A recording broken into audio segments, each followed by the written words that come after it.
प्रिय मित्रों, एक बार राधा रानी ने भगवान श्री कृष्ण से पूछा, है प्रभु, क्या पशु पक्षियों को पिंजरों में कैद करने से मनुष्य पाप का भागीदार बनता है? राधा रानी की बात सुनकर भगवान श्री कृष्ण कहते हैं कि हे राधे, हर किसी को आजादी से अपना जीवन जीने का पूरा हक है, चाहे वह फिर मनुष्य हो या पशु पक्षी। भगवान श्री कृष्ण आगे कहते हैं कि हे राधा रानी, मैं तुम्हें प्राचीन समय की एक सुंदर कथा सुनाता हूं। इस कथा को ध्यानपूर्वक सुनना। बहुत समय पहले की बात है। एक विशाल और समृद्ध राज्य में एक न्यायप्रिय राजा शासन करता था। राजा अपने प्रजा की भलाई के लिए हमेशा तत्पर रहता और उसकी हर समस्या का समाधान करता था। उसकी एक विशेषता थी कि वह प्रतिदिन अपने महल के बाहर की एक पहाड़ी पर जाकर कुछ समय ध्यान लगाता था। प्रिय मित्रों, एक दिन राजा ध्यान में मग्न था, तभी उसने देखा कि एक बाज ऊंचाई से तेजी से नीचे की ओर आ रहा है। बाज की उड़ान में अद्भुत तीव्रता और शक्ति थी। राजा ने उसकी इस फुर्ती और शक्ति से प्रभावित होकर सोचा, काश मेरे पास भी इतनी शक्ति और स्वतंत्रता होती तो मैं भी ऐसे ही ऊंचाइयों पर उड़ सकता। अगले दिन राजा ने अपने सेवकों को आज्ञा दी कि उस बाज को पकड़कर लाया जाए। बाज को पकड़ा गया और उसे सोने के पिंजरे में रखा गया। राजा ने बाज को स्वादिष्ट भोजन दिया और उसकी पूरी देखभाल की, लेकिन बाज उदास और शांत था।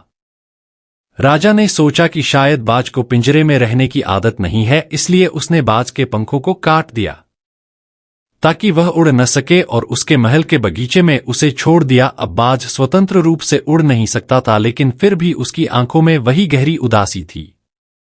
राजा ने एक दिन बाज से पूछा, मैंने तुम्हें पिंजरे से आजाद कर दिया है, तुम्हें स्वादिष्ट भोजन भी मिलता है, फिर भी तुम इतने उदास क्यों हो? बाज ने उत्तर दिया, है राजन, आपने मुझे पिंजरे से बाहर निकालकर बगीचे में छोड़ दिया, लेकिन मेरी असली स्वतंत्रता तो मेरे पंखों में थी। पंख कटने के बाद अब मैं आसमान की ऊंचाइयों में उड़ नहीं सकता। मेरी खुशी ऊंची उड़ान भरने में थी, न कि यहां कैद होकर रहने में।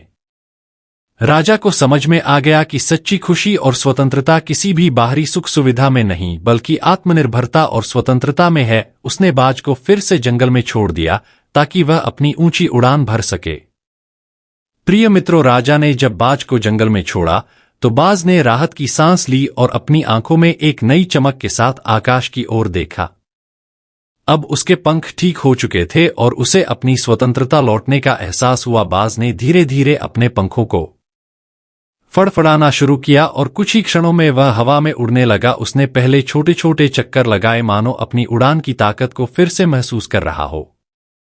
कुछ देर बाद बाज ने अपनी पूरी शक्ति के साथ ऊंची उड़ान भरी। वह आसमान में ऊंचाइयों तक गया जहां वह पहले भी जाया करता था। वहां से उसने नीचे झांककर देखा तो उसे विशाल जंगल, नदियां और दूर दूर तक फैले पहाड़ दिखाई दिए। बाज ने खुशी से चीख लगाई, मानो अपनी स्वतंत्रता का आनंद ले रहा हो। प्रिय मित्रों, अब बाज रोज अपनी स्वतंत्रता का आनंद लेता था। वह ऊंचे पेड़ों की टहनियों पर बैठता, शिकार करता और आसमान की ऊंचाइयों से दुनिया को निहारता। बाज ने अपने अनुभव से सीखा कि उसकी असली खुशी उसकी उड़ान में ही है और वह कभी भी किसी पिंजरे या बंदिश में खुश नहीं रह सकता। राजा ने दूर से बाज की यह ऊंची उड़ान देखी और उसकी आंखों में खुशी के आंसू आ गए। उसे महसूस हुआ कि उसने सही निर्णय लिया था। बाज की स्वतंत्रता और खुशी को देखकर राजा ने भी अपनी प्रजा को अधिक स्वतंत्रता और अधिकार देने का निर्णय लिया, ताकि वे भी अपनी इच्छाओं के अनुसार जीवन जी सकें और खुश रह सकें। प्रिय मित्रों, इस प्रकार बाज ने अपनी स्वतंत्रता और खुशहाली के साथ पूरे जंगल में एक प्रेरणादायक मिसाल कायम की और राजा ने अपने राज्य को और भी न्यायपूर्ण और खुशहाल बना दिया। मित्रों, भगवान श्री कृष्ण की इस कथा को सुनकर राधा रानी को स्मरण हो गया कि जो भी मनुष्य पशु पक्षियों को पिंजरे में कैद करता है, उनको बंदी बनाता है, वह पाप का भागीदार बनता है। प्रिय मित्रों, हम सभी को हमेशा हर इंसान और पशु पक्षी से प्रेम करना चाहिए। उनको कभी भी कैद करके अपने घरों में नहीं रखना चाहिए। उनकी आजादी को छीनने को हमें कोई हक नहीं। अगर हमारी यह वीडियो थोड़ी सी भी पसंद आई हो तो वीडियो को लाइक और चैनल को सब्सक्राइब जरूर करना। धन्यवाद।